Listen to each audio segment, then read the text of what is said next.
Prendre place pour ces derniers temps de la journée.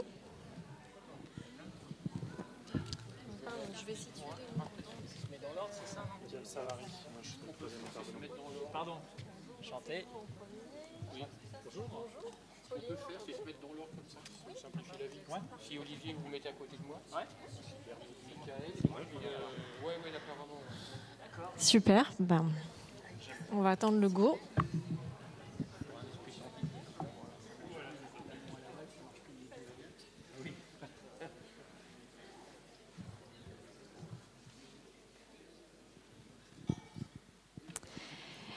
Merci d'être encore auprès de nous pour ce dernier temps de l'après-midi. Alors, on a bien vu tout au long de la journée, à la fois dans les ateliers cet après-midi et ce matin, l'enjeu majeur que représente la sécurisation de l'alimentation en eau potable, mais aussi la mise en œuvre de la sobriété, que ce soit pour les collectivités, les industriels, les usagers. Alors, pour relever ce grand défi de la sobriété, nous ne pourrons pas faire sans des solutions innovantes, des solutions qui permettent de vivre, de continuer les activités tout en répondant aux besoins de chacun et en évitant les conflits d'usage. Vaste chantier. Lors de cet atelier donc piloté par Dream Eau et Milieu, nous allons donc découvrir quelques solutions innovantes de ce territoire. Il va y avoir 3 présentations, en plus de celle de Monsieur Gaborio de Dream Eau et Milieu. Donc n'hésitez pas à noter vos questions. Encore une fois, il y aura un temps ouvert pour les échanges avec le public à la fin. On essaiera de vous libérer à l'heure pour le match, ne vous inquiétez pas. Je donne tout d'abord la parole à Hervé Gaborio, donc directeur général du pôle Dream Eau et Milieu. Vous allez nous présenter vos missions avant qu'on rentre dans le détail avec vos collègues. Merci, bonjour et toutes et tous. Alors soyez aussi rassurés, je suis aussi très scrupuleux sur les horaires au regard au match de rugby de ce soir, donc ne vous faites aucun souci. Ça ne durera que 3 heures. Voilà, effectivement, tout à fait ravi d'introduire cette session, donc le pôle Dream Eau et Milieu, en quelques mots. On va donc parler effectivement d'innovation et on va parler pôle de compétitivité puisqu'on est au cœur d'un écosystème d'innovation. Peut-être quelques mots rapides pour ceux d'entre vous qui nous connaissent, c'est-à-dire qu'il y a 3 pôles de l'eau en France, Hydréos dans le Grand Est, Dream Eau et Milieu en Centre-Val de Loire et Aquavallée, Occitanie, Sud-PACA. Donc on a mis en place depuis déjà très longtemps cette habitude, compte tenu des enjeux de l'eau, de travailler ensemble au niveau national, européen et international, donc c'est-à-dire un ancrage territorial fort puisque l'eau se gère au plus près des territoires et des acteurs, mais il faut avoir de l'ambition et certaines ambitions doivent se décliner au plus haut niveau, donc national, européen et international. Donc on a eu une première période ensemble. Je ne vais pas rentrer dans les détails. En tant que pôle de compétitivité, on a eu une petite déconvenue la semaine où le président Macron a annoncé le plan eau, puisqu'on n'a pas été renouvelé en tant que pôle, mais on nous a surtout invités, et c'est ça qui est important, à poursuivre cette dynamique collective en essayant de coordonner nos efforts. Donc on est actuellement en pleine constitution. Retenez qu'il y aura sans doute un pôle eau, je mets les guillemets, du Nord et un pôle eau du Sud, puisqu'il y a quand même des spécificités en regard des enjeux de l'eau. Mais l'idée, c'est que nous continuions à travailler de concert, notamment, je vous disais, au niveau national, et que nous coordonnions parfaitement nos efforts. Je ne vais pas détailler toutes les diapositives. Retenons qu'on est un écosystème d'innovation. Vous en aurez l'illustration avec les 3 intervenants. Donc on va poursuivre ce travail d'innovation, innovation incrémentale, innovation de rupture, mais aussi l'idée, et c'est important compte tenu des enjeux de l'eau, c'est d'amener nos entreprises et adhérents de spécialité vers les collectivités qui ont besoin de cette innovation et vers les filières industrielles qui ont besoin de réduire leur consommation d'eau. Donc ça, ce sera un élément essentiel. Et tout ça, vous l'avez dans ces objectifs clés, en lien avec France 2030, et je vous en dirai quelques mots également en application du programme Innovo qui a été lancé il y a quelques semaines. Alors je voulais juste aussi vous présenter des pôles de compétitivité. Je dis on parle d'innovation, donc on a une feuille de route stratégique de recherche, développement, innovation. Elle va s'articuler autour de 4 thématiques stratégiques. Ce n'est pas des scoops, on l'a beaucoup évoqué depuis ce matin. Les enjeux de quantité, on va parler de sobriété, d'efficacité, ce sera l'objet dans la continuité de l'atelier précédent. De la qualité, qui est aussi une dimension tout à fait essentielle qui a été évoquée aujourd'hui. Les deux, j'ai envie de dire, étant aussi étroitement liés, parce qu'une grande quantité d'eau de mauvaise qualité nous ramène un peu à la case départ. Enfin, voilà, c'est une petite digression.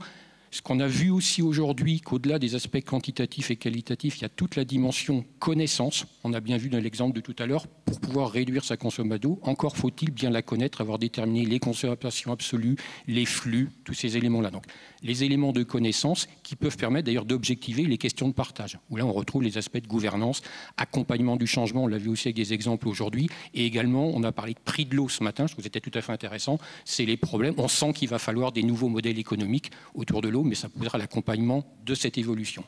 Dernier élément en lien avec les enjeux de l'eau, évidemment, c'est toutes les questions d'aménagement et de risque. Donc on a parlé de gestion intégrée des eaux pluviales autour de la ville, c'est les problèmes de ville résiliente, c'est la gestion des événements extrêmes. Voilà. Donc voilà les 4 thématiques qui vont être structurantes pour notre future feuille de route. Aujourd'hui, on va s'occuper, et c'est déjà un sujet important, de la dimension quantitative via la sobriété et l'efficacité.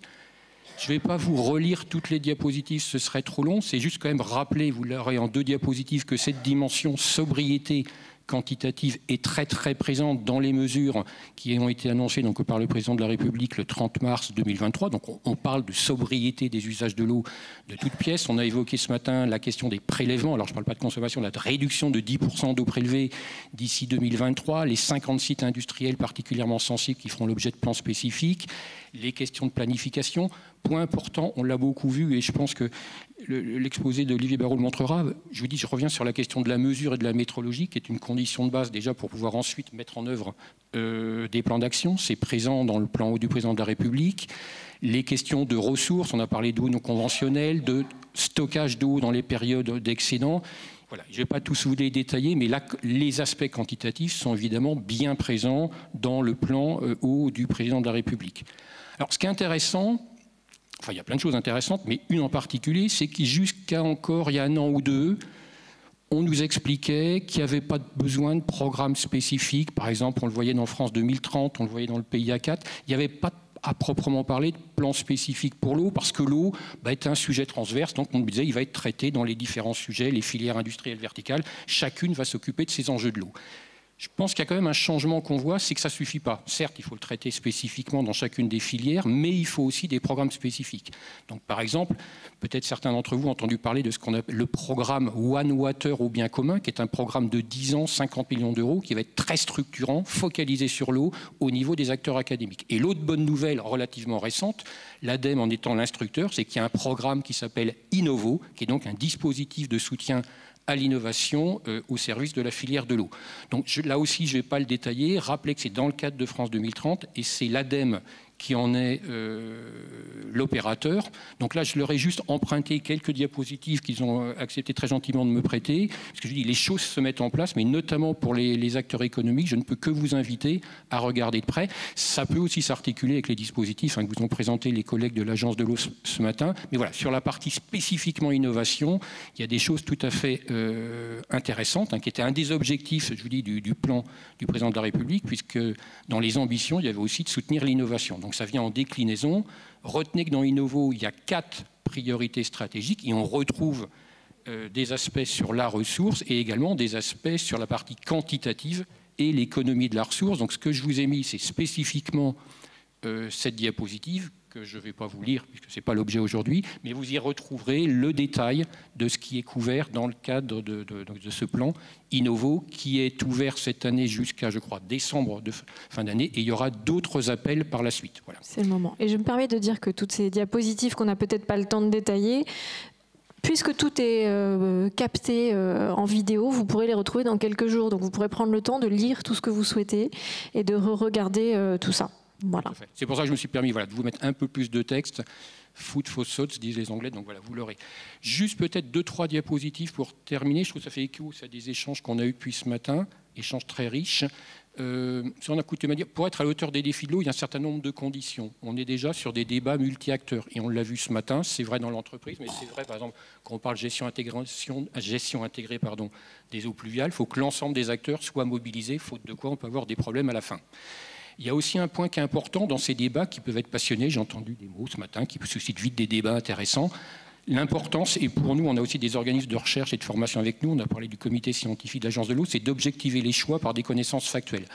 ça peut éclairer les débats et ça peut éventuellement les dépassionner. L'innovation, qu'on va illustrer juste après par des innovations de nature technologique, elle n'est pas que technologique, elle est aussi dans le domaine des services, typiquement avec des nouveaux modèles de développement autour de l'économie de la fonctionnalité et de la coopération, ou dans le domaine des sciences humaines et sociales, comment travailler sur l'acceptabilité de nouvelles solutions. Je vous ai évoqué la question de programmes spécifiques, donc je vous ai parlé de One Water ou d'Innovo. Ensuite, j'ai vu tout à l'heure dans le débat, on se pose des fois la question, est-ce que telle solution est bonne ou mauvaise? Sachant que le vrai enjeu, souvent, c'est plutôt de combiner un ensemble de solutions adaptées à un moment donné et à un territoire donné. Donc ça, je pense que c'est des notions très importantes, cette bonne combinaison de solutions. Et puis, comme dans tout sujet qui évolue, et là aussi, on l'a évoqué, je crois, par l'exposé précédent, toute la question d'accompagner le changement avec la sensibilisation, la formation et l'évolution des compétences.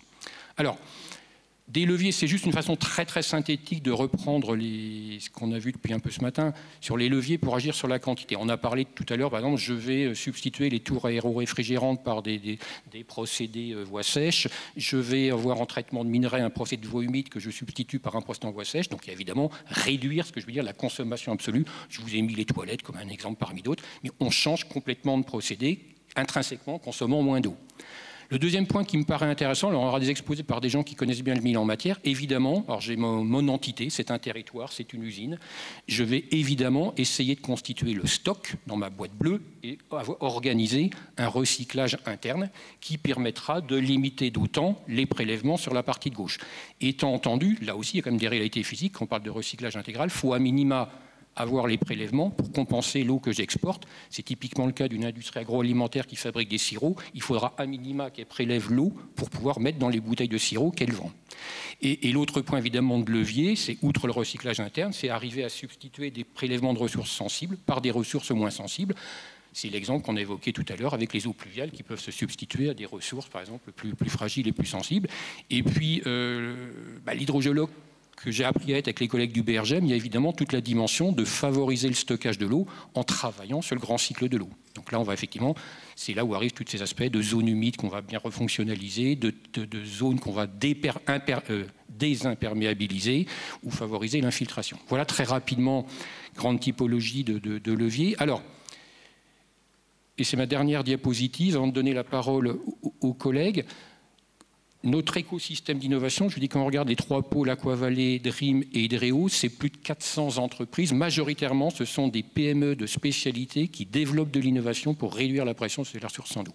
Voilà. Majoritairement, ces gens développent de l'innovation et la grande majorité d'entre eux, on est dans le domaine de l'innovation techno. Alors là, j'ai mis une typologie, c'est toujours difficile, mais en gros, on a les gens qui sont vraiment dans le domaine de la métrologie, du capteur, du senseur, dans tous ces éléments-là. Il y a tout également ce qui se développe, et on en aura des illustrations aujourd'hui, de la donnée jusqu'à l'outil d'aide à la décision, où rentrent les aspects IA. Il y a énormément d'évolutions qui se font très rapidement pour avoir une bonne image et un bilan dynamique d'une situation. Il y a évidemment ensuite en termes de technologie, ce que je vous ai évoqué, les technologies plus économes en eau, d'une part, et tout ce qui permet le traitement et le recyclage des eaux, les filtres, enfin je ne vais pas les détailler, il y a énormément de technologies, sans oublier que c'est aussi beaucoup d'audits, de conseils et d'ingénierie, donc c'est une part importante de nos adhérents. Et puis je vous dis, on a aussi quelques adhérents qui travaillent cette fois sur la partie non technologique. Donc j'ai cité deux exemples, des gens qui vont accompagner les acteurs économiques dans tous les nouveaux modèles de développement, type RSE, responsabilité sociale des entreprises, ou les concepts, je trouve très intéressants aussi, d'économie de la fonctionnalité et de la coopération. On va commencer à raisonner global, regarder comment l'eau usée de l'un peut alimenter l'autre. Enfin, je trouve qu'il y a des schémas de développement tout à fait intéressant. Je pense que j'ai déjà parlé trop longuement. Donc voilà, je vous passe la parole. Alors, c'est difficile d'être exhaustif, donc à 3 adhérents. Eh bien, le micro. Merci pour cette dynamique présentation. On va entendre effectivement ces innovations dans le détail. Donc on commence avec vous, Olivier Barraud. Vous êtes directeur général d'Elodis et on le voit, c'est le secteur du lavage industriel, c'est le nettoyage industriel. Voilà, tout à fait. Donc on va notamment pas mal parler d'agroalimentaire. On entendait parler pas mal d'agriculture ce matin. Donc entre la fourche et la fourchette, on va s'arrêter sur le site agroalimentaire. On va voir ça. Donc moi, mon parcours, c'est depuis une trentaine d'années. J'ai créé plusieurs bureaux d'études techniques dans le domaine de l'énergie et de l'eau pour réduire justement les consommations et les impacts. Et il y a une quinzaine d'années, j'ai créé Elodis spécifiquement dans le domaine des process de nettoyage en place, parce que ce sujet-là, qui était souvent une boîte noire chez beaucoup de mes clients industriels, en fait est une source très importante de consommation et d'eau et d'énergie et évidemment des fluents derrière. Donc on fait de l'audit, de l'ingénierie, de la formation, mais je vais faire un focus surtout sur la partie innovation et notamment celle qui a été à la source de la création d'Elodis, la régénération des solutions de lavage. Alors ça a été, pour ceux qui n'étaient pas là tout à l'heure, expliqué assez rapidement par Monsieur Thuss du groupe Scandial, directeur d'usine de l'usine de Clermont. Un site agroalimentaire, c'est comme une grande cuisine. C'est-à-dire que on fait la cuisine et de temps en temps, il faut quand même laver. Hein, sinon, à la fin de la semaine, la petite famille est un petit peu malade. Et donc ça engendre évidemment beaucoup de consommation d'eau, de lessive, etc. On va le voir tout à l'heure. La seule nuance, évidemment, entre un site industriel et la cuisine, c'est qu'à un moment donné, c'est la taille des gamelles, quoi. Et on ne peut pas les mettre dans un lave-vaisselle, donc on a inventé le principe qu'on appelle un nettoyage en place, où on va faire circuler dans les objets qui ont servi à produire, où on sort le produit d'abord, bien sûr, des grandes quantités d'eau à haute vitesse, des grandes quantités de soude, chaude en général, à 85 degrés, de l'acide, etc., pour décaper les surfaces, les rendre propres et saines, évidemment, pour produire et exemptes de tout problème bactériaux. Donc c'est pour ça que le premier aspect des choses, on l'a souvent dit, c'est l'état des lieux, c'est-à-dire on parle de quoi, c'est quoi les enjeux. Et il y a souvent une méconnaissance chez les industriels finalement de l'enjeu global de ce sujet des lavages qui est au cœur de leur métier, puisque c'est le premier enjeu, c'est la qualité des produits, hein, bien entendu. Mais en fait, vous le voyez à travers cette représentation qui est ce qu'on appelle le cercle de Zinner, qui définit comment on doit laver. Il y a 4 facteurs, c'est du bon sens, hein. Il faut un facteur mécanique. Comme je dis à mes garçons, si vous laissez les assiettes à tremper au fond de l'évier, il ne va pas se passer grand-chose. L'effet mécanique, on l'a, comme je l'ai expliqué, avec beaucoup de pompage, beaucoup d'eau qui vont circuler. Et en l'occurrence, si on prend le cas des usines laitières, par exemple, c'est plus de la moitié de l'eau consommée dans l'usine qui finit à l'égout après avoir été utilisée dans les lavages, quoi. On utilise également beaucoup d'énergie, parce qu'on va chauffer des détergents comme la soude à 80-85 degrés, l'acide à 65 degrés, et une très grande partie de cette énergie va être perdue également. Vous avez enfin un facteur chimique pour évidemment laver plus efficacement et rapidement, donc d'où une consommation de soude importante dans ces usines et d'acide également, qui elles-mêmes ont une empreinte carbone, il ne faut pas l'oublier. Et enfin, un facteur temps, c'est-à-dire un temps de contact pour que les 3 autres agissent. Hein, ce n'est pas parce que j'ai trempé mon assiette pendant 2 secondes qu'elle va se nettoyer comme ça. Il faut un temps d'action mécanique, thermique et chimique pour que ça agisse. Et donc, la recette de lavage, c'est ces 4 facteurs combinés qui représentent chacun un poste de coût important, parce que le temps de lavage, c'est du temps de non-production, donc c'est de la productivité. Et vous avez un 5e facteur qui est souvent méconnu ou mésestimé, c'est ce qu'on rejette, ce qu'on retrouve à la STEP, à la station d'épuration. Et plus vous rejetez de DCO, de charge organique, plus vous allez consommer en énergie, en réactif pour le faire fonctionner, et également le plan d'épandage qui va avec pour les boues. Donc tout ça pour dire que les lavages, c'est un enjeu de coût. Et mon discours consiste à se dire, là où l'eau, souvent on se dit c'est pas très rentable, en fait, notamment le sujet des nettoyages en place, c'est un sujet de performance industrielle autant qu'un sujet, je dirais, environnemental. Et donc, on va agir sur l'ensemble de ces facteurs-là, notamment avec, je vais l'expliquer, la technologie Green CIP dans un premier temps, puis le capteur OptiClean. Alors, l'innovation forte, hein, puisqu'on est dans la rupture technologique, on est les seuls au monde à savoir faire ça. On a trouvé le moyen, par un biais physico-chimique, de faire ce que vous voyez à l'écran. On récupère une solution sale. Imaginez votre lave-vaisselle. À la fin, tout part à l'égout. Nous, on récupère. On va faire une coagulation-floculation à pH extrême, ce qui est évidemment très particulier, extrêmement bas, extrêmement élevé, à haute température, à charge élevée également, et il se produit ce que vous voyez dans le bécher de droite, c'est-à-dire que la matière est captée, elle décante, on la sépare, et on récupère la soude propre pour la réutiliser pour le prochain run de lavage. Donc évidemment, ça a des implications très fortes, pas simplement sur les consommations de soude, mais sur l'ensemble des facteurs qu'on a vus juste avant. Donc ça va agir très fortement, notamment, alors ça dépend des contextes et des ordres de grandeur, mais on va pouvoir réduire de l'ordre de 50% les consommations d'eau associées au lavage. Je vous ai donné un peu l'ordre de grandeur tout à l'heure dans le cas d'une usine laitière, c'est très important. 50% l'énergie thermique consommée également. Sur une usine laitière, on va souvent avoir 15 à 30% de la vapeur consommée dans les lavages, par exemple. On va également donc réduire sensiblement les consommations de détergents, donc de produits chimiques avec leur empreinte. Et puis, ça peut être une réduction de l'ordre de 30% sur la station d'épuration et donc son coût de fonctionnement, notamment électrique, et sur les volumes qu'on a à rejeter dans le milieu naturel derrière. Et vous avez actuellement un bénéfice puisqu'on va réduire les temps de lavage de l'ordre de 10%, ça peut être plus également. Et là, forcément, c'est un autre levier encore qui est lié à la productivité d'usine et du site, quoi. Alors, la traduction de ça, elle est, outre le fait d'être économique, je vais vous le montrer à travers un exemple, elle est aussi évidemment environnementale. Et on a fait une analyse de cycle de vie qui établit que sur un site standard, on obtient un abattement en termes d'impact de gaz à effet de serre par rapport à une NEP classique, un abattement de 96%, 95% sur l'écotoxicité terrestre et 90% sur l'écotoxicité aquatique. Et on a également un impact identique sur l'eutrophisation. Voilà l'exemple, parce que c'est ce qui parle le plus aux industriels en règle générale, de cet exemple d'un site industriel qui est à La Réunion, un petit peu loin d'ici, mais où on a commencé il y a plus de 10 ans maintenant, sur une usine assez complexe parce qu'ils font beaucoup de produits différents. On va y faire aussi bien des produits laitiers principalement, et notamment ce sont des cousins de Sodial, puisque ce sont des franchisés. Ils font du lait sous marque Candia, des yaourts sous marque Yoplait, des fromages pâte dure, des fromages pâte molle, des crèmes glacées et des jus. Eh bien, avant qu'on fasse ce projet-là, chaque installation avait sa petite NEP, et puis on lavait, et puis on jetait. Et puis, vous avez au centre l'installation qu'on a faite, un Green CIP de 4 m3, qui depuis 10 ans récupère toutes les soudes et acides, et les soudes et acides en question, on les a jamais changés, on les garde tout le temps. On ne les a jamais jetés. Alors, on n'a pas un rendement de 100% et certaines parties de l'usine, c'était difficile à raccorder et non rentable. Donc, c'est pour ça que vous voyez dans la colonne du milieu, l'impact sur la soude, on a réduit de 75% la consommation spécifique de soude, 60% l'acide nitrique, 1000 tonnes de vapeur économisées par an, ce qui est un gros enjeu énergétique en termes de consommation là-bas de fioul domestique. Chez nous, ça serait plutôt du gaz naturel. 1800 heures de temps de lavage. Et ça, c'est très important. Alors, vous voyez la colonne à droite, vous avez aussi les impacts en termes de ce qu'on appelle les CAPEX, c'est-à-dire l'investissement. L'OPEX, c'est les coûts opérationnels de fonctionnement. Et bien, sur les CAPEX, automatiquement, quand vous gagnez des heures, vous gagnez de la capacité sur vos installations à la fois de lavage, mais aussi de process. Vous pouvez produire plus avec un même équipement et une même équipe. On a réduit d'à peu près un tiers les rejets des CO, ce qui a évité environ 500 à 600 000 € d'investissement sur la station d'épuration, et plus de 50 000 m3 d'eau économisée, ce qui est largement plus du tiers de la consommation de l'usine. Et à La Réunion, c'est un enjeu fort. Je dirais que c'est un enjeu fort bien avant que ça ne le soit en métropole.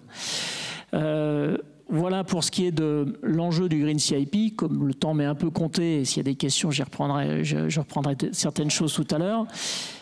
Le deuxième aspect est l'innovation qu'on a créée, qui est d'ailleurs née également de ce qu'on a fait sur la régénération, puisqu'on avait besoin de mesurer pour séparer une soude propre d'une soude sale. Ça a l'air bête à dire, mais en fait, un industriel ne sait pas le faire.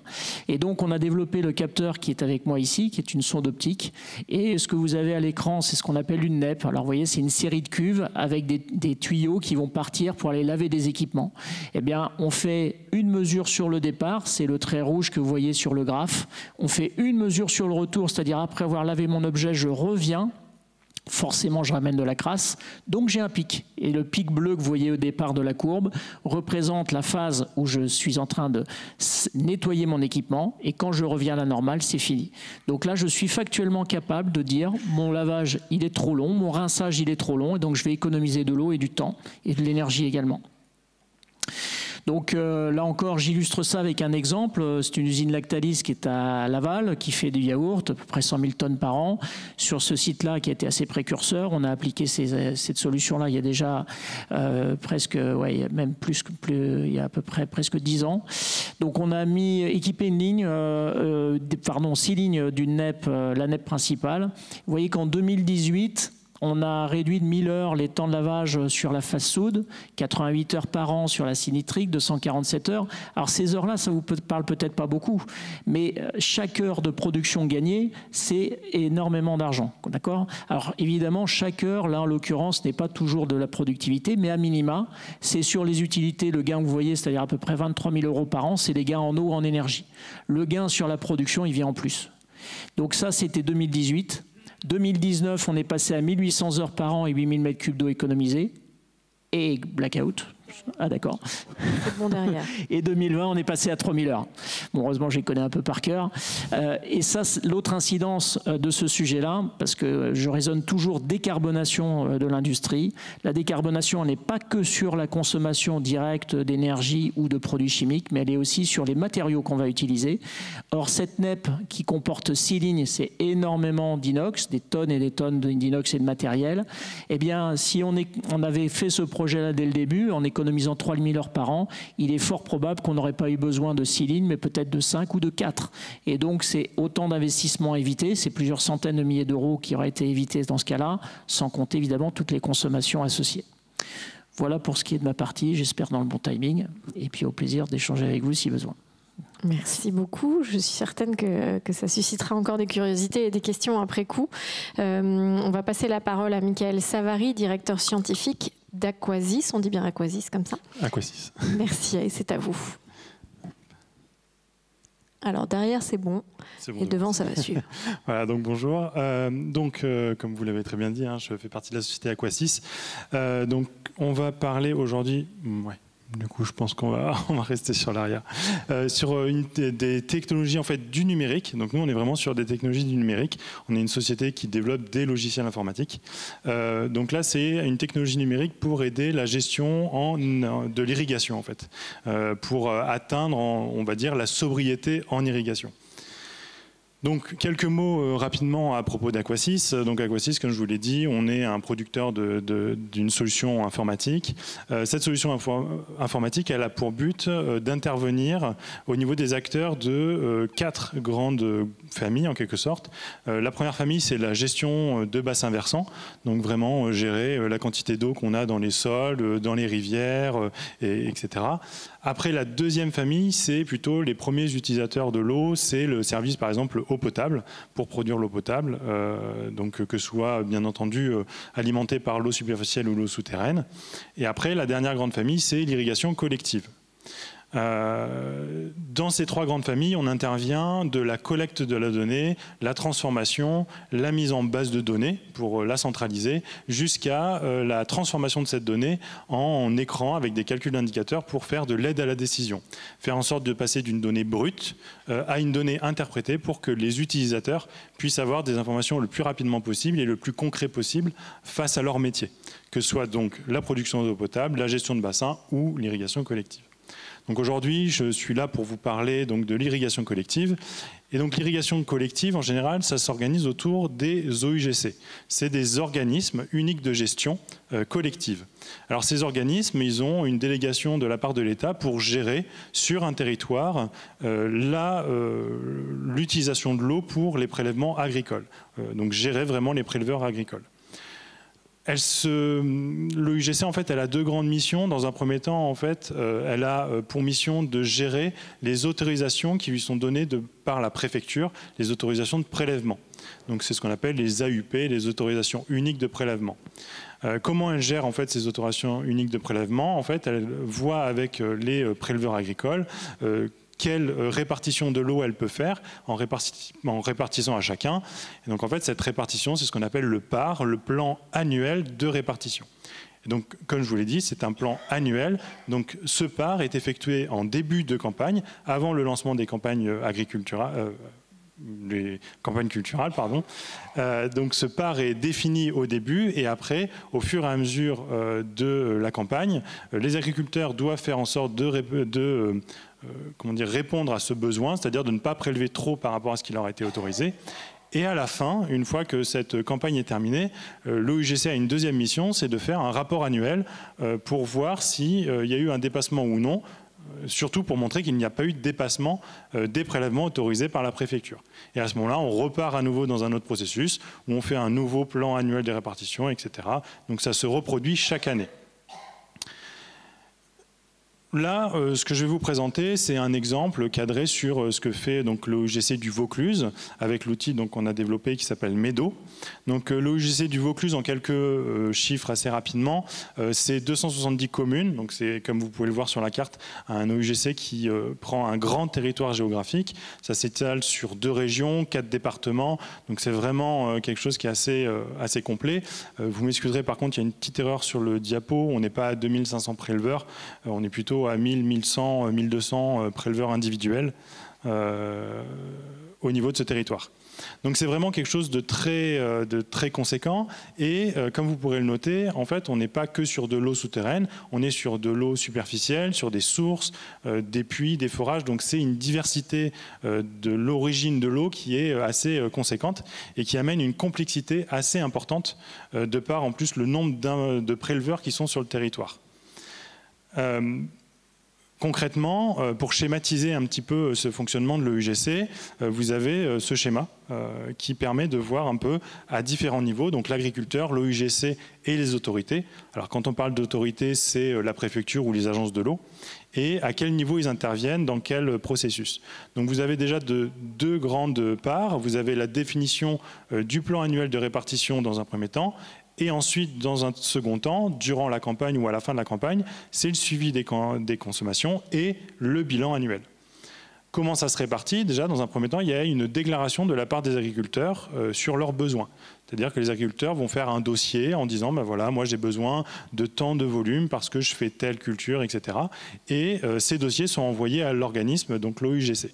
L'OUGC va consolider toutes ces informations, toutes les demandes que les agriculteurs lui ont envoyées, et va faire une proposition de part, une proposition de plan annuel de répartition.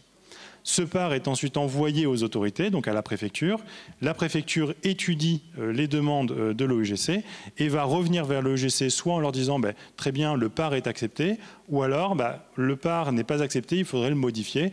Et donc du coup, on peut avoir un système de boucle à ce niveau-là, jusqu'à obtention d'un part qui sera autorisé par la préfecture. Et à ce moment-là, ça devient donc, au lieu d'être des autorisations prévues, c'est vraiment des prélèvements autorisés. À ce moment-là, les agriculteurs savent exactement quelle est la quantité d'eau qui leur est attribuée durant la campagne.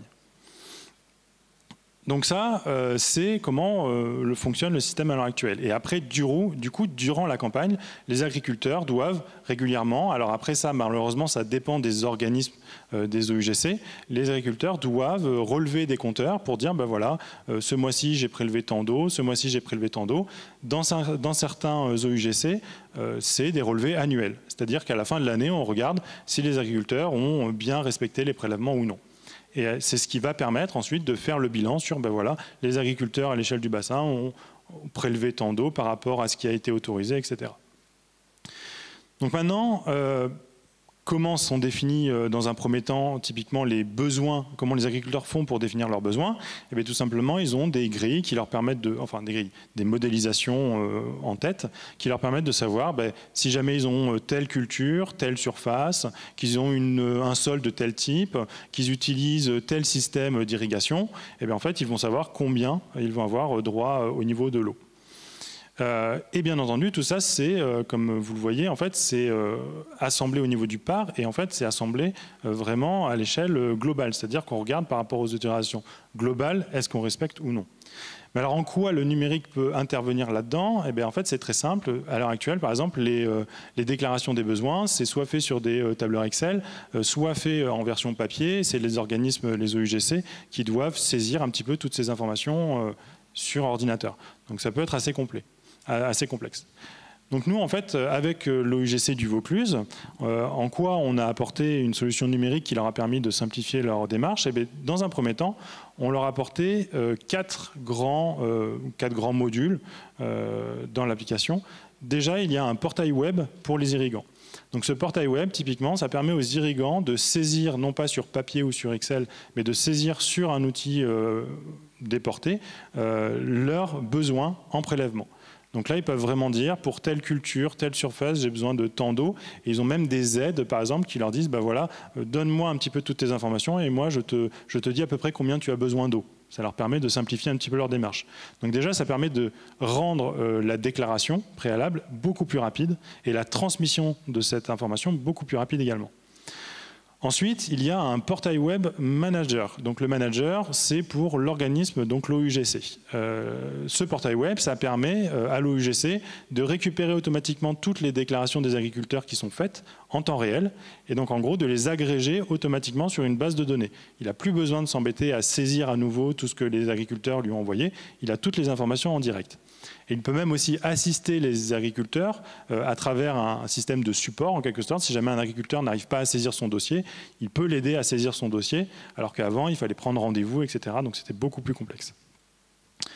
Ensuite, ce plan annuel de répartition qui va être défini grâce à l'outil et toutes les demandes qui ont été remontées, on va avoir un échange avec les préfectures et notamment une intégration avec leur système propre, donc Oasis pour les DDT et Aramis pour les agences de l'eau, qui va permettre en fait de dialoguer directement avec ces différents organismes et leurs outils informatiques pour éviter d'avoir à envoyer encore une fois des fichiers Excel ou des choses comme ça un peu rébarbatives à utiliser.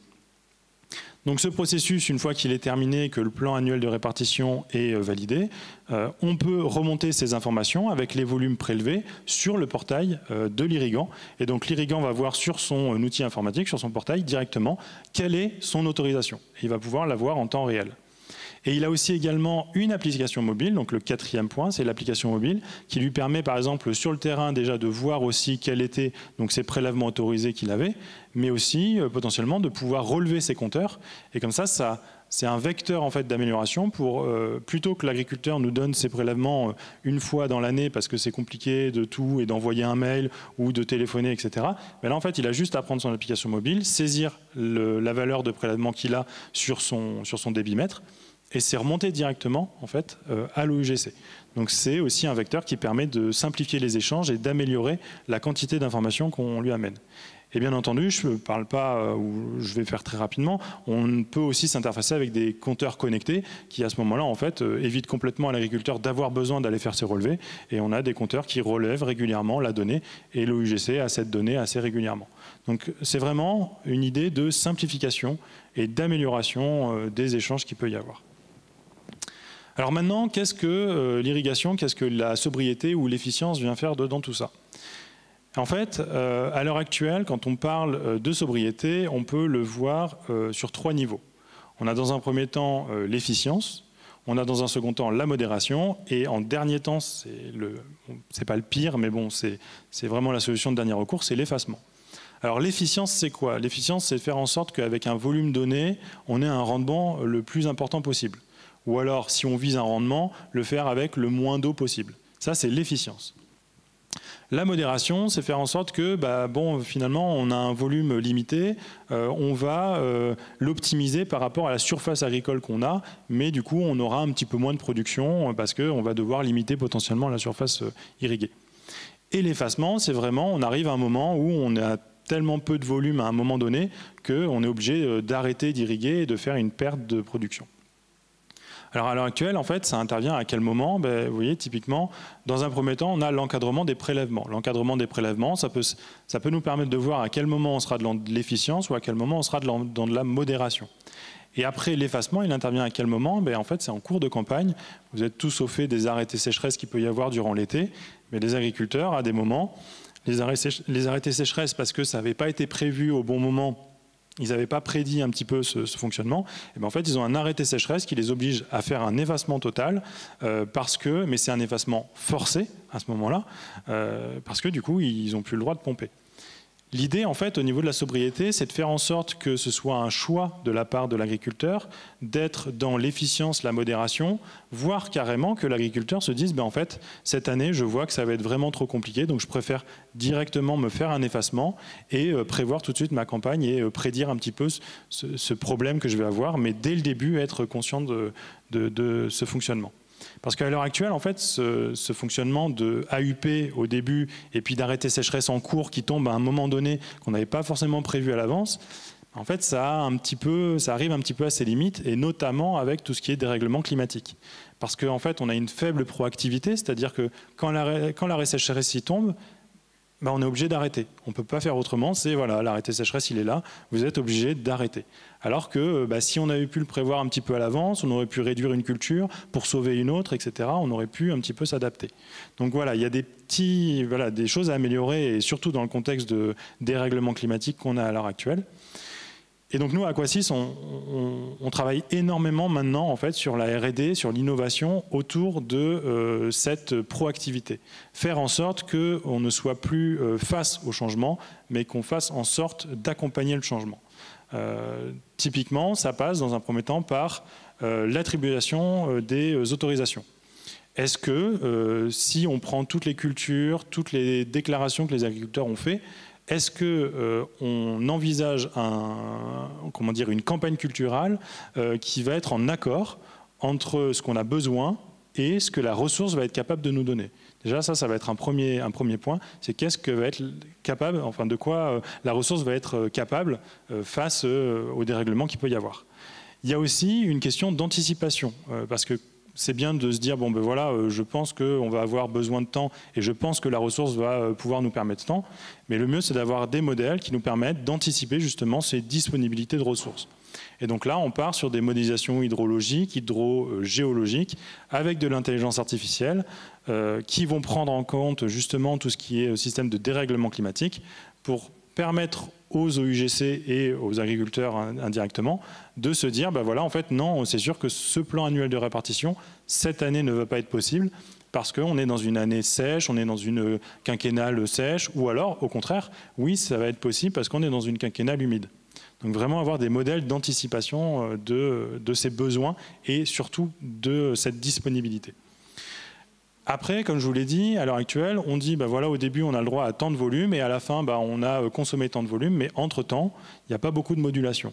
Donc là, du coup, l'innovation, ça intervient sur la modulation des autorisations en temps réel durant la campagne. En regardant comment évolue la ressource, en regardant comment les agriculteurs consomment de par cette évolution, le climat auquel ils doivent faire face, on peut potentiellement essayer de moduler un petit peu les autorisations en se disant finalement sur cette culture on va essayer de diminuer les autorisations pour augmenter sur cette culture parce que ça va nous permettre de mieux passer la campagne culturelle.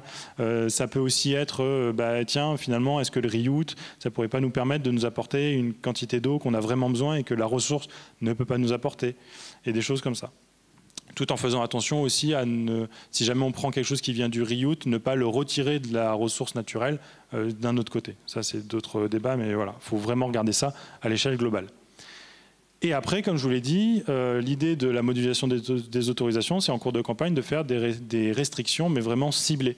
C'est-à-dire, cette culture, c'est sûr que cette année ou en cours de campagne, on s'aperçoit que cette culture, c'est vraiment compliqué. Il n'y a que 10% du territoire qui l'a fait. Donc potentiellement, on va se dire, voilà, on va mettre une restriction sur ces 10% de culture et permettre aux 90% du territoire restant de sortir la tête de l'eau et d'avoir quand même quelque chose de rentable sur cette année culturelle.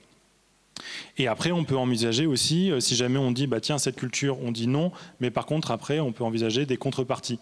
Parce qu'ils auront fait un effort, ils auront perdu une culture, et après, derrière, leur proposer une contrepartie parce que justement, ils ont fait un effacement. Ils ont clairement fait un effacement. Voilà, donc en gros, ce sur quoi je voulais porter l'attention surtout, c'est que maintenant, en fait, aujourd'hui, en fait, les systèmes numériques, la technologie numérique est opérationnelle pour pouvoir permettre un changement des pratiques, un changement des fonctionnements agriculturaux. Là où il faut faire un effort, en fait, c'est sur l'aspect un petit peu politique, c'est-à-dire faire en sorte que les informations puissent être récupérées au bon moment, qu'elles soient envoyées au bon endroit. Par exemple, le fait de mettre des capteurs connectés de débit, ça, voilà, c'est quelque chose qu'il faut évoluer, qu'il faut déployer à grande échelle en quelque sorte, parce que sans certaines évolutions, on va dire politiques et des consciences, on ne pourra pas malheureusement mettre en place ces outils numériques qui sont à l'heure actuelle tout à fait opérationnels pour pouvoir aider les agriculteurs, en fait le monde de l'agriculture, face à ce défi qui est le dérèglement climatique et les agriculteurs qui sont d'ailleurs en première ligne par rapport à ça. Oui, merci. Et on voit bien que ça permet aussi d'objectiver et d'être plus précis pour des secteurs qui peuvent susciter parfois des crispations et que ça peut être utile. Merci beaucoup, Michael Savary. Et nous continuons avec vous, Sylvain Guignot, ingénieur procédé au BRGM, donc Bureau de recherche géologique et minière. Merci. Ça marche, on vous entend. Tac. Donc, bonjour à tous. Moi, je me rends compte que ma présentation elle va être un petit peu longue et un petit peu technique. Voilà. Histoire de finir la journée. Désolé. En fait, alors, Hervé m'a demandé effectivement d'aborder le cas de la sobriété de l'eau dans l'industrie minérale.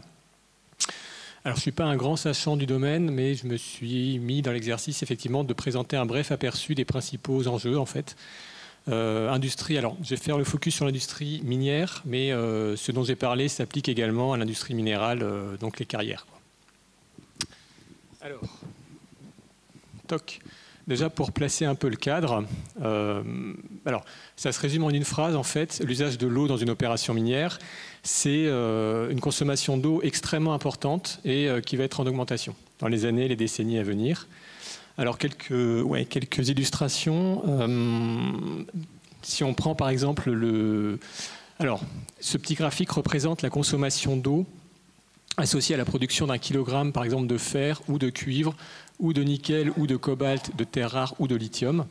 Ça a été produit par l'Agence internationale de l'énergie.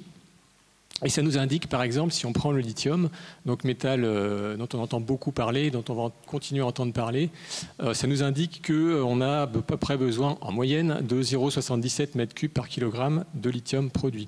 Donc si après on va chercher un peu les productions de lithium en 2021, mondiales, donc un peu plus de 100 000 tonnes, et qu'on fait une règle de 3, on aboutit à l'utilisation de 83 millions de mètres cubes d'eau pour produire le lithium consommé dans le monde en 2021. Ce qui est quand même assez énorme, et ceci que pour un métal.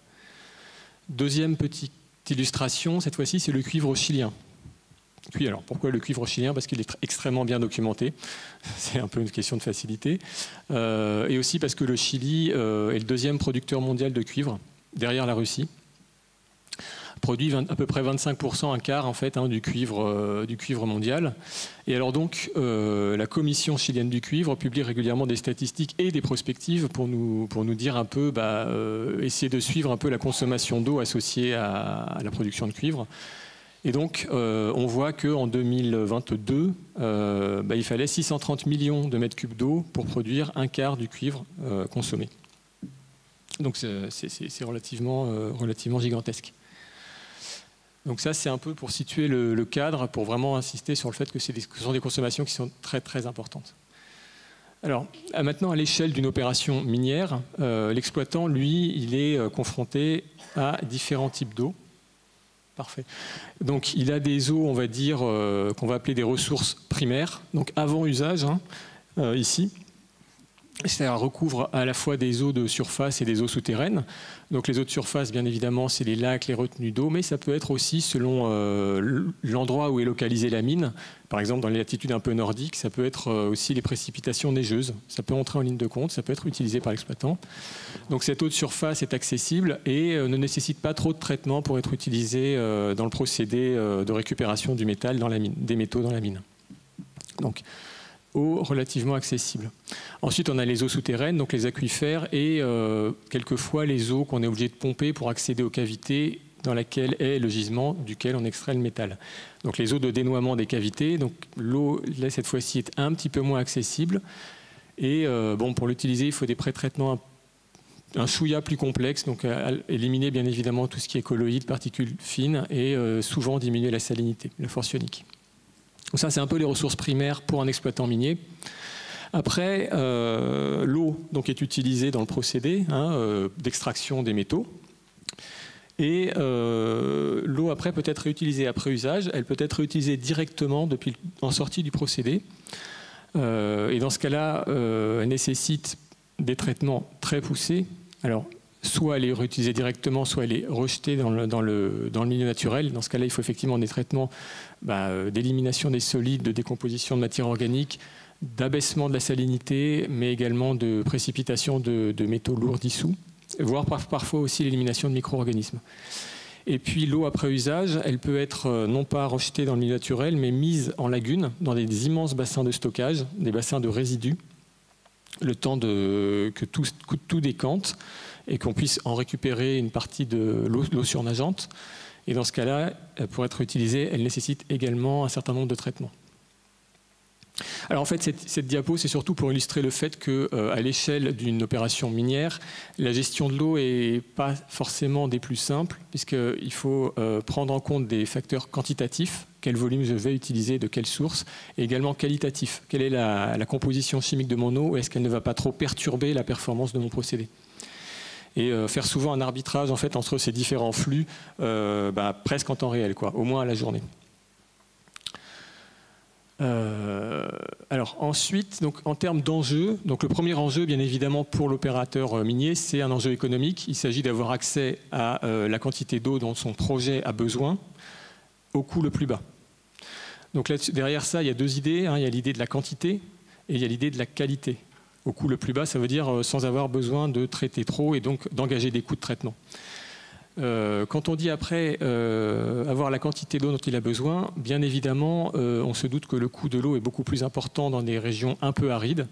Ça semble assez logique. Mais le coût de l'eau peut aussi être élevé dans des régions où l'eau est abondante, parce que dans ce cas-là, l'industriel doit gérer des excédents.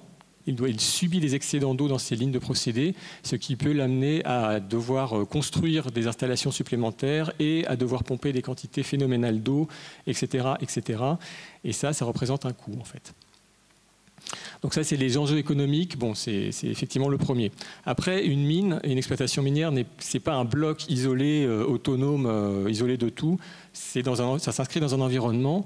Et l'enjeu environnemental dans ce cas-là, c'est bien évidemment d'assurer une gestion de l'eau qui réponde aux normes de rejet, mais enfin plus généralement qui ne compromettent pas l'environnement. Et là, je reviens sur ce dont je parlais, des immenses bassins de résidus dans lesquels les autres procédés peuvent être stockés. C'est ce qu'on appelle des bassins dits de tailings, c'est le terme anglais, consacré. Donc ce sont des boues après traitement appauvris en métaux, qui sont constitués de particules d'une 10 à 100 microns, d'une particule assez fine, qui sont constituées de la gangue et des matériaux qui n'ont pas été captés par le procédé, mais aussi des réactifs chimiques organiques éventuellement mis pour la récupération des métaux. Pour donner un ordre d'idée, ça représente environ 14-15 milliards de tonnes chaque année dans le monde. Alors, pourquoi c'est un problème? C'est qu'en fait, ces bassins de tailing, ça présente des risques environnementaux élevés, qui doivent être absolument maîtrisés. Notamment, le premier, c'est une percolation des eaux chargées en contaminants du fond des bassins vers l'environnement. Ensuite, dans le cas où le minerai exploité contient des phases avec du soufre, des phases sulfurées, eh bien, ces phases au contact de l'air et de l'eau s'oxydent et ça entraîne une acidification, donc ce qu'on appelle en fait un drainage minier acide. Et donc, qui dit drainage minier acide dit solubilisation et mobilisation des métaux résiduels des solides, et donc intensification du mécanisme de percolation et de la pollution amenée par ces mécanismes de percolation. Et enfin, le dernier point, c'est un risque qu'il faut absolument maîtriser, c'est le risque de rupture des digues. Donc là, il y a une petite illustration en bas à droite, qui représente effectivement une rupture de digue qui a eu lieu en 2015 au Brésil, qui est d'ailleurs considérée comme la pire catastrophe écologique du Brésil, accessoirement. Et donc on voit, là c'est une image vue du ciel où on voit effectivement les drainages miniers acides. La couleur rouge est assez typique suite à des ruptures de digues, donc des contraintes géotechniques qui n'avaient pas été bien calculées au départ ou alors qui ont été excédées par une mauvaise utilisation par l'exploitant. Voilà, donc après, l'autre enjeu, enfin les autres enjeux sont sociaux, oui. C'est principalement d'éviter ou de limiter le plus possible les conflits d'usage locaux. Donc on parle ici de l'eau potable utilisée par les populations locales, populations autochtones, ou pour leur vie quotidienne, ou pour l'irrigation des champs. Et ça peut être aussi d'autres industries qui sont à proximité. Ce point-là, il est extrêmement important pour les opérateurs miniers. Quand on les interroge, c'est ce qu'ils mettent en premier, en numéro 1. C'est le premier facteur qui peut faire capoter leur projet. Le projet peut être très bien techniquement, il peut être extrêmement rentable. S'ils n'ont pas ce qu'ils appellent en anglais la social license to operate, le projet ne passera pas. C'est-à-dire il y aura une opposition des populations locales ou des autorités et le projet ne se fera pas. Et ça, c'est de plus en plus vrai dans différentes parties du monde. Pas toutes. Voilà, donc ça c'est un peu pour situer les enjeux. Alors je disais un peu en introduction, on peut s'attendre à une exacerbation de ces enjeux pour différentes méga tendances en fait, qui façonnent le monde actuellement. D'abord une demande qui est extrêmement croissante en métaux. Alors pour plusieurs facteurs, l'augmentation de la population mondiale, l'augmentation du niveau de vie des pays en développement et la pénétration de plus en plus importante des technologies numériques dans nos objets de la vie quotidienne, donc qui est consommatrice de métaux. Et également, deuxième méga tendance, c'est bien évidemment les besoins en métaux gigantesques pour assurer ou pour essayer d'assurer les transitions énergétiques et environnementales des pays développés. À côté de cette demande qui est fortement croissante, on note une diminution des teneurs en métaux dans les gisements. Forcément, on a commencé par exploiter les gisements les plus riches et puis maintenant on se tourne vers des gisements de plus en plus pauvres. On n'est pas à l'abri de redécouvrir un jour un gisement extrêmement riche, mais bon, ça devient de plus en plus improbable. Mais donc ça veut dire que pour obtenir la même quantité de métal, il va falloir traiter des quantités de minerais beaucoup plus importantes et donc utiliser des quantités beaucoup plus importantes d'eau. Et enfin, on a effectivement, alors ça rejoint un peu ce qui a été dit ce matin sur l'effet du climat sur l'étiage des rivières. On a une évolution du climat qui est caractérisée par une intensification l'apparition de zones extrêmement sèches, de plus en plus sèches, dans des régions qui en plus sont historiquement des régions minières de premier plan. Donc typiquement, c'est l'Australie ici. Donc ça, cette carte en fait va représenter, alors oui, juste par la commenter, les gisements de cuivre, d'or, de fer et de zinc, et puis les petits rectangles ici en pointillés, ça va représenter les zones de stress hydrique les plus importantes. Ça ne veut pas dire qu'il n'y en a pas ailleurs dans le monde, mais c'est vraiment les plus importantes. Et donc l'Australie est concernée, grand pays minier, l'Afrique du Sud, très grand pays minier, l'Ouest américain, et également le nord du Chili. Et donc les enjeux liés à l'utilisation de l'eau vont être de plus en plus importants là-dessus, à ces niveaux-là. Donc la question qui se pose du coup, c'est comment fait-on pour réduire l'usage de l'eau douce dans une opération minière? Alors j'ai traduit freshwater par eau douce, c'est certainement une mauvaise traduction, mais donc il y a plusieurs solutions. La première, c'est de rechercher des sources alternatives, donc des eaux salées, par exemple de l'eau de mer. Et donc à cet égard, on a l'exemple du Chili qui est particulièrement significatif, où ils ont interdit en 2020 l'utilisation d'eau douce dans certaines zones les plus arides du nord, minières également, ce qui va très probablement, ce qui stimule en fait la construction d'unités de dessalement d'eau de mer supplémentaires en fait. Le pays en possède déjà 8. Enfin, il y en a déjà 8 implantés dans le pays, il y en aura probablement 15 à l'horizon 2028. Alors après, il s'agit de transporter l'eau de mer sur des distances de 150 à 200 km et des élévations de 2 à 3000 mètres. C'est des projets qui sont assez gigantesques. Alors la deuxième possibilité, c'est d'essayer d'optimiser l'usage de l'eau en essayant de mettre en place des boucles de recirculation dans les usines de traitement de minerais. Et c'est un peu, c'est un peu ce que je présenterai ici, un petit cas d'étude sur lequel, enfin un gros cas d'étude plutôt, sur lequel le BRGM a pu travailler ces dernières années dans le cadre d'un projet de recherche européen. Donc l'exemple en question, c'est une mine qui se situe au nord de la Finlande, en Laponie. Voilà, donc c'est une mine à ciel ouvert. Ici, une mine à ciel ouvert. Le gisement, ce sont des polysulfures porteurs de nickel, de cuivre et de platinoïdes. Donc le minerai, en fait, il est excavé, transporté dans une usine, concassé à gros grains. Ensuite, il est broyé beaucoup plus finement. Puis, il est envoyé dans des opérations de flottation. Donc j'ai expliqué après, enfin je vais revenir après sur ce que c'est que la flottation, juste pour dire que ça permet d'enrichir en fait les phases porteuses de métaux dans une écube en haut de réacteur et de conserver une phase appauvrie, pauvre en métal, donc en fond de réacteur. Donc la flottation, ça a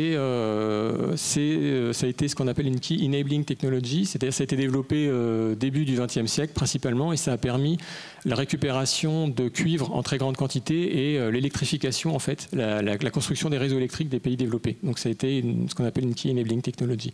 Et c'est encore très largement utilisé, alors de façon optimisée, actuellement pour récupérer les métaux dans les minerais. Je mets ici que c'est effectivement un procédé qui est très consommateur d'eau. Sans recyclage, on estime entre 3 et 6 mètres cubes d'eau nécessaire pour traiter une tonne de minerais broyés. Et la performance est très sensible à la composition et aux propriétés de l'eau.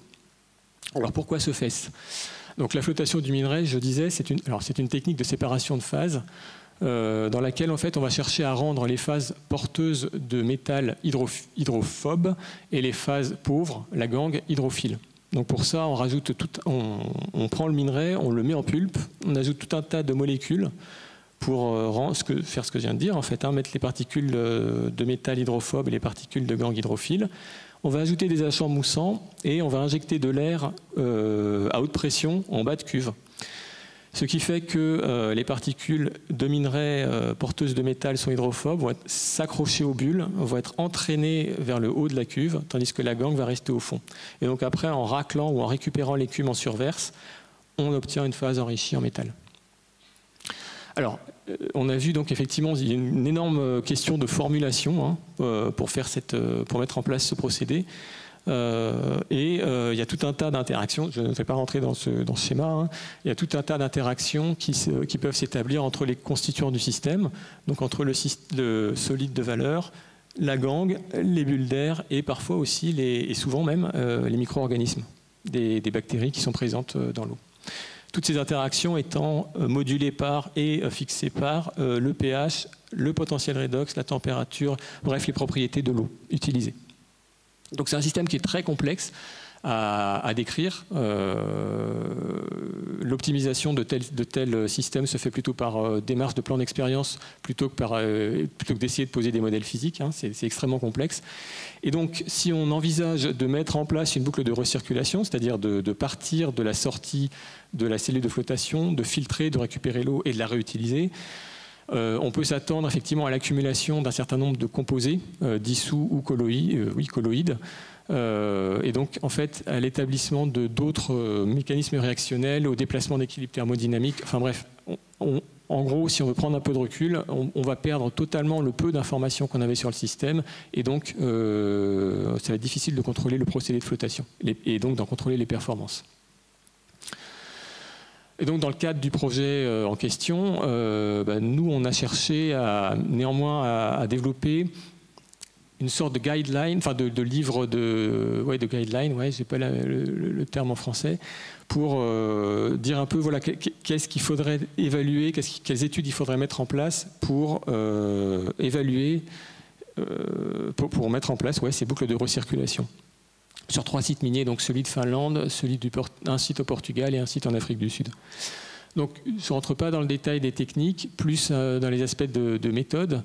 Donc on s'est posé des tas de questions. Le premier jeu de questions consistait à évaluer les effets apportés par ces boucles de recirculation, notamment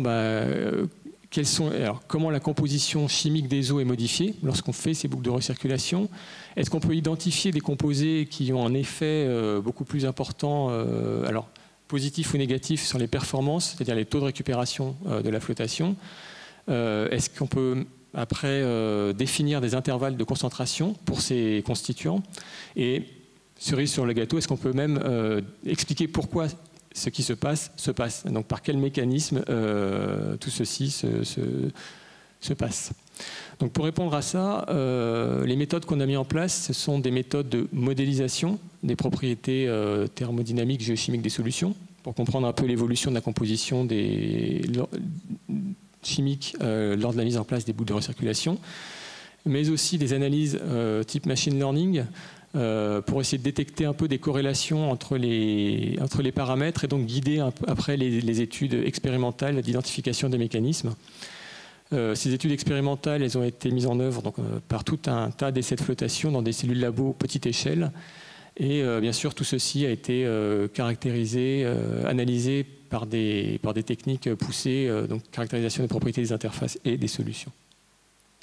Donc une fois qu'on a à peu près décrit et qu'on a à peu près compris quels sont les constituants les plus pénalisants sur la performance de la flottation, le deuxième jeu de questions, ça a été de développer des outils et pour la mise en place et l'évaluation des boucles de recirculation. Et donc là-dessus, le truc le plus critique, peut-être le plus critique, et c'est ce qui était un peu évoqué aussi à l'avant-dernière présentation, c'est la mesure. En fait, c'est la mesure en ligne et en temps réel, si possible, des concentrations ou la caractérisation de ces constituants pénalisants. C'est extrêmement important pour pouvoir après piloter les lignes de process. Après, c'est quels sont les procédés de traitement que l'on pourrait mettre en place pour rester dans les gammes de concentration acceptables pour les éléments pénalisants. Et, in fine, pour l'usine, est-ce qu'on peut calculer, faire la simulation globale du bilan en eau du système optimisé. Donc, ce qu'on a fait, du coup, on a développé des capteurs, alors des capteurs plutôt électrochimiques, spécifiques pour suivre la qualité des eaux. On a pu effectivement développer des procédés de traitement à l'échelle labo. Certains ont été mis en place sur site. On a modélisé ces opérations unitaires de traitement et effectivement on a proposé les bilans matière à l'échelle de ces procédés, mais aussi de l'usine et de l'exploitation en général. Donc voilà, donc tout ça, toutes ces questions-là, c'est un peu les principales questions à se poser lorsque l'on veut mettre en place des boucles de recirculation. Et à mon sens, ça illustre en fait le côté très interdisciplinaire du travail à accomplir. Donc j'arrive à la fin de la présentation.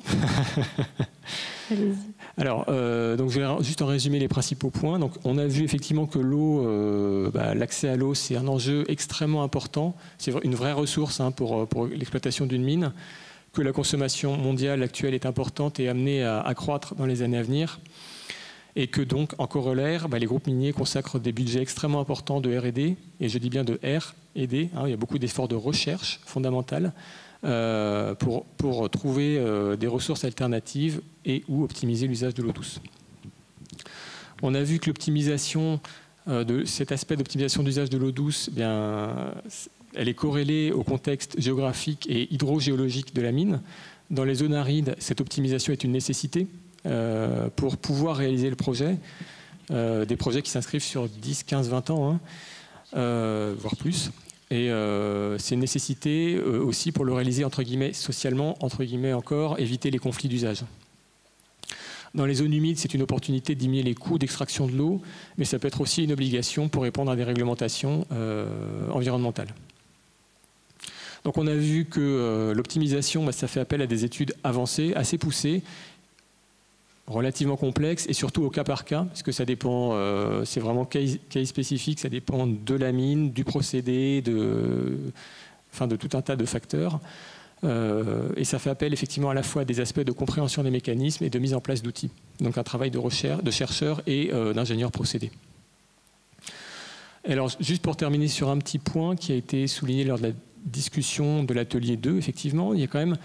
On cherche effectivement à économiser l'eau, ce qui est tout à fait louable, mais il ne faut pas non plus oublier que ce faisant, on met en place des procédés de traitement supplémentaires. On peut faire un usage intensif de l'énergie et on va consommer des ressources pour fabriquer ces procédés et pour consommer ces énergies. Donc on déporte en quelque sorte une partie des impacts environnementaux vers d'autres compartiments. En résumé, rien n'est neutre. Voilà. Je vous remercie de votre attention. Merci beaucoup. Monsieur Gaborio, vous vouliez faire un tout petit mot de conclusion sur ce que vous retenez de ces 3 présentations? Ce que je trouve intéressant, je pense, et Sylvain vient de le dire, et on voit bien le lien entre les exposés, c'est l'idée qu'on est confronté aux problématiques des transitions numériques, transition énergétique avec les énergies renouvelables. On est confronté à des transitions. Dans beaucoup de raisonnements qui sont parfois un peu simplistes, on oublie que toutes ces transitions vont par exemple nécessiter des matières premières. Olivier Barrault l'a rappelé. Un mauvais dimensionnement, surconsommation d'inox, surconsommation de cuivre, surconsommation de métaux. Ça, c'est de l'eau, sauf qu'elle n'est pas sur notre territoire, mais il ne faut pas avoir des œillères, c'est de l'eau virtuelle qui a été importée d'autres territoires. Donc le raisonnement aussi avec l'idée de l'enchaînement, c'était de montrer, c'est pas de donner des leçons, mais gardons-nous des raisonnements simplistes. Il n'y a qu'à Faucon. Toute consommation, tout acte a des incidences sur le plan des matières premières, de l'énergie et de l'eau, puisque c'est l'objet d'aujourd'hui. Voilà, c'était juste ce point-là que je voulais. Et du carbone, ce que rappelle. Merci beaucoup. Est-ce qu'il y a des questions dans le public, s'il vous plaît? On sent que c'est la fin un petit peu de la journée. On va prendre une question de madame. Excusez-moi, j'en ai encore.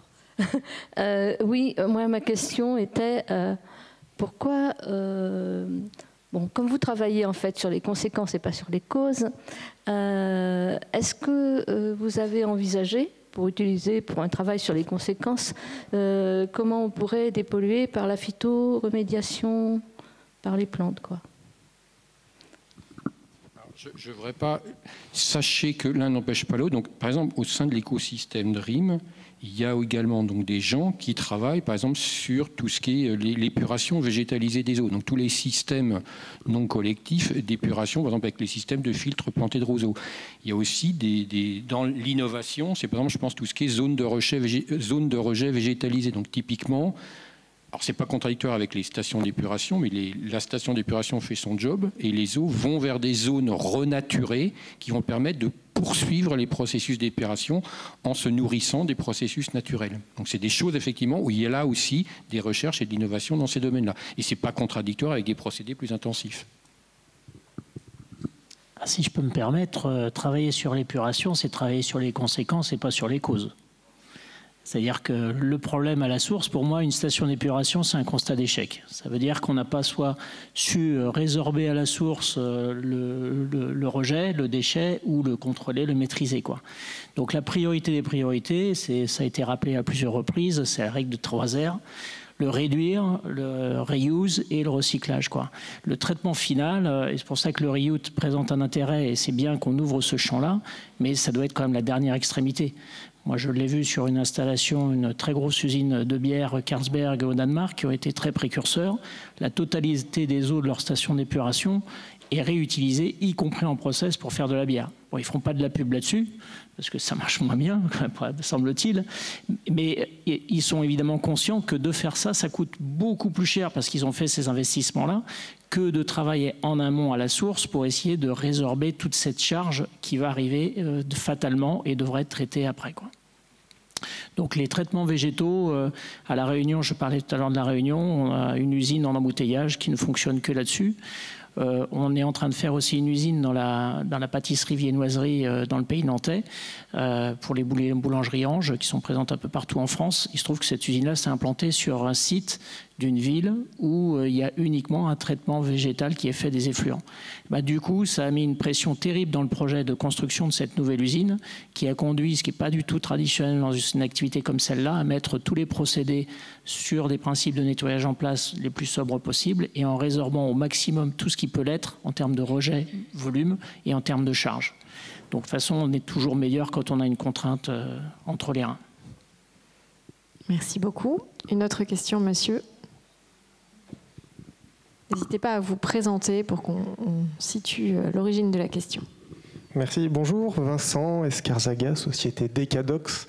On travaille, nous, pour la sécurisation sanitaire des eaux. Merci pour vos présentations. Alors, dans le désordre, monsieur Mignot, puisqu'à l'aune de l'arrivée d'un projet minier dans l'Allier, ça nous donne peut-être une vision des conséquences. La question était plutôt pour Élodie, combien de fois vous arriveriez à réutiliser les eaux du Green CIP et éventuellement la qualité bactério de l'eau associée? Alors ça a été l'objet de la première phase de R&D quand j'ai découvert cette technologie-là, à l'origine développée par un Canadien, Gilles Taster. Je lui rends un petit hommage quand même, aujourd'hui retraité. Et parce qu'il avait découvert la chose, il avait fait des pilotes, on observait que ça marchait, mais sans savoir dire mais combien de fois on va la réutiliser, cette satanée soude, est-ce qu'il y a des risques bactériaux ou pas, etc., etc. Donc de fait, ça existait dans une très grosse usine à Buffalo, et le patron était très content, à l'américaine. Je gagne des dollars, j'ai pas d'alerte qualité, c'est agréé FDA, et en plus, la station de la ville me dit que ça marche beaucoup mieux depuis que je l'ai. Mais quand je lui demandais, mais pourquoi, comment, oh non, mais don't care. Donc c'est pour ça que quand on a démarré ça, on a fait une thèse avec Mehdi, et la conclusion de cette thèse-là, la cerise sur le gâteau, ça a été de démontrer qu'en fait une soude régénérée, elle n'est pas moins efficace, mais elle est plus efficace, parce qu'elle s'additive naturellement en tensioactif. Donc c'est comme si vous achetiez une lessive avec plein d'additifs dedans, mais qui se fabrique naturellement par une dégradation naturelle des matières organiques, protéines et acides gras qui sont dissous à l'intérieur. On a une saponification notamment des acides gras, je ne rentre pas dans le détail, mais ça veut dire que la soude est toujours meilleure et qu'on a démontré avec toutes les souches bactériaux, y compris à haute température, les HRS, qu'on a toujours de meilleurs résultats qu'à une soude neuve. Donc conclusion, on ne jette jamais la soude. Imaginez votre lave-vaisselle à la maison, vous l'avez tout le temps avec la même lessive, vous ne la changez jamais, mis à part que le rendement n'est pas de 100%, il est de 90%, donc il y a un petit appoint à faire, mais la soude mère est toujours la même. Merci beaucoup. Une autre question. Jean Savinel, maire de la commune d'Arlan. Vous nous avez parlé de l'extraction minière. Je voulais savoir, qu'en est-il de la fracturation géologique de la roche pour les extractions des gaz de schiste? Et est-ce qu'il y a encore des autorisations de donner dans certains pays? Est-ce que vous avez des connaissances là-dessus? Alors, je ne vois que vous pour répondre à cette question. Je me trompe peut-être. Non, mais j'ai aucune compétence dans le domaine, en fait. Et j'ai pas d'informations particulières. Je suis désolé. Bon, nous n'aurons pas la réponse, mais je pense que c'est une catastrophe géologique, ça, non? Personne ne se prononce là-dessus. Ça ferait sans doute l'objet... Oui, un sujet très technique qui ferait l'objet, je pense, d'un autre débat avec d'autres spécialistes. C'est un sujet quand même très très spécifique. On est effectivement, il y a un lien avec les sciences de la Terre et son exploitation, mais je pense que ce que dit Sylvain, ce serait déraisonnable. On n'a pas d'expertise et d'informations particulières sur la fracturation hydraulique, et à ma connaissance, il n'y a pas d'exploitation de son équivalent en France. Restons sur la lignée de diffuser des connaissances précises comme nous avons essayé de le faire aujourd'hui. Et là, je crois que malheureusement, on ne pourra pas vous répondre. Est-ce qu'il y a une autre question qui veut clôturer cette journée? Allez, on a monsieur, et après, je crois qu'on sera bon.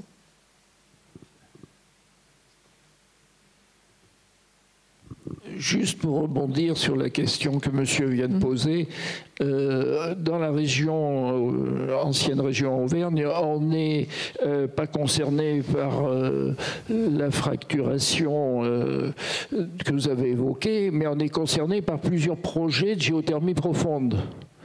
Alors, les communicants sont très forts parce qu'avec l'aide des universités et tout ça, ils ont travaillé sur l'acceptabilité sociale de leur projet. Alors, ils appellent ça la stimulation de roche aujourd'hui. Mais on ne sait toujours pas les produits qu'ils injectent à plusieurs kilomètres de profondeur, parce qu'on est à plusieurs kilomètres de profondeur, pour permettre à l'eau chaude de circuler. Voilà. Et donc, mais le BRGM finance des études et l'ADEME aussi.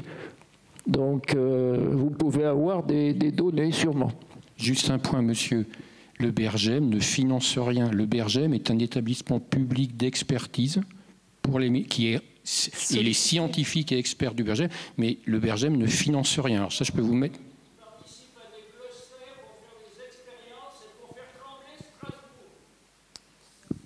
Alors, on va s'en tenir, je pense, à la thématique du jour parce que ça va être compliqué de refaire un débat sur un autre sujet. On pourra peut-être l'inscrire à un autre ordre du jour, mais aujourd'hui, je pense que ce ne sera pas le sujet. Une dernière question extrêmement rapide, madame, sur la thématique du jour, dans la mesure du possible, pour qu'au moins nos intervenants puissent y répondre, que ce soit constructif. Je l'espère. En fait, je vais reposer un peu ma question que j'avais posée à l'atelier, qui était par rapport, disons, aux futaies irrégulières, aux cultures irrégulières qui permettent au vent d'avoir une forte centripète qui permet de remettre l'humidité dans l'eau, dans la terre, pardon, alors que les cultures linéaires, telles qu'elles sont faites actuellement, ou les sylvicultures linéaires telles qu'elles sont faites, c'est-à-dire vous plantez des arbres à la même période et vous avez des hauteurs de futaies qui sont toutes la même hauteur et on les coupe tous à 30 ans. Et à ce moment-là, ça provoque des vents centrifuges qui remontent l'humidité dans l'air. Donc, est-ce que le BRGM travaille sur ça? Parce qu'en fait, les racines des arbres maintiennent l'eau dans la terre à condition, les racines des arbres, enfin, quand ils sont en symbiose avec les mycorhizes, maintiennent l'eau dans la terre à condition d'avoir l'eau qui retombe, qui rentre dans le sol. Voilà. Donc ma question, est-ce que le BRGM retravaille sur ça parce que c'est dans le sol que se passent les racines et les mycorhizes? Peut-être difficile pour vous de dire tous les sujets sur lesquels travaille et de répondre sur tous les sujets sur lesquels travaille potentiellement le BRGM. Donc à moins que vous ayez une réponse. Mais... Voilà, je laisserai, mais pareil, je dis, il se trouve que je suis salarié du BRGM, mais à disposition du pôle. Alors, pour être clair, le BRGM, c'est le sous-sol. Les sols agricoles, c'est le monde. En France, on essaie de se distribuer, de bien utiliser l'impôt du contribuable. Donc, le sol agricole, c'est l'INRAE en particulier. On a eu des mineurs représentants ce matin qui s'occupent des sols agricoles, tous ces aspects-là. Le BRGM, c'est en dessous du sol agricole. Vous êtes vraiment sur le sous-sol et la géologie. Oui, disons, oui, ça touche un peu tout. Parce que, non, parce que si tout le monde fait tout, on avance. Si, parce que c'est le circuit, c'est le grand cycle de l'eau, avec justement la problématique de l'assèchement des sols, qui n'est pas le même qu'un assèchement, c'est lié au vent, là, c'est pas lié à la pluie qui tombe. En tout cas, je crois qu'il n'y a pas de réponse à vous apporter, malheureusement. À la limite, ce qu'on peut vous dire, c'est, à mon avis, le BRGM travaille peut-être sur des projets en accord avec l'INRAE, mais c'est l'INRAE principalement qui travaille sur ces sujets, et peut-être que le BRGM apporte son expertise sur le sol profond. Pourquoi, par exemple, on a tel type de sol? Parce que la géologie en dessous explique cela. Mais après, l'INRAE, elle étudie vraiment les premiers, les mètres de sol, dont les plantations, les choses comme ça. Donc c'est vraiment, le BRGM, c'est que en tant que peut-être consultant sur ce sujet, mais vraiment pour parler du sous-sol.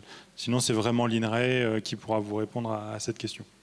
Allez-y pour une dernière remarque et après on conclura. Une dernière remarque qui n'est pas en lien avec ce qu'on vient de se dire tout de suite, mais par rapport à ce que j'ai entendu ce matin et en écho avec ce que je vois, parce que je travaille beaucoup à l'international, je pense qu'on a quand même la chance d'avoir effectivement des institutions robustes, scientifiques, et avec une réglementation, ça a été dit ce matin, une régulation qui a bien entendu son utilité, même si elle présente une certaine lourdeur, une lenteur, etc. Juste pour vous donner un exemple, aux États-Unis, où j'interviens pas mal, la plupart des groupes agro-industriels qui sont dans les États du Sud, vers le Colorado par exemple, sont tous en train de démanteler leurs usines pour les remonter vers les États du Nord, vers les Grands Lacs. Parce que plus d'eau, plus d'usines. Chez nous, plus d'énergie, on trouve de l'énergie. Quand il n'y a plus d'eau, on ne fonctionne plus, d'accord ? Et donc, tout le travail qui est fait actuellement, que j'ai entendu ce matin avec tant les instances politiques, administratives, etc., vise heureusement à anticiper ça, parce qu'on sait très bien qu'aux États-Unis, l'aspect régulation n'est pas du tout du même ordre, et qu'on a tendance à épuiser toutes les ressources. Et le constat, il est bien celui-là, c'est que des territoires deviennent morts à un moment donné, parce que plus d'eau égale plus de vie et plus d'entreprises et plus d'emplois, etc., etc. Donc, moi, en tout cas, ma vision des choses, c'est que ce travail en concertation à l'échelle d'un territoire au niveau global et avec une vision d'ensemble au niveau national, elle est clé pour travailler sur ce sujet-là, si on veut continuer à avoir une activité pérenne, je dirais, à tout point de vue sur notre territoire, quoi.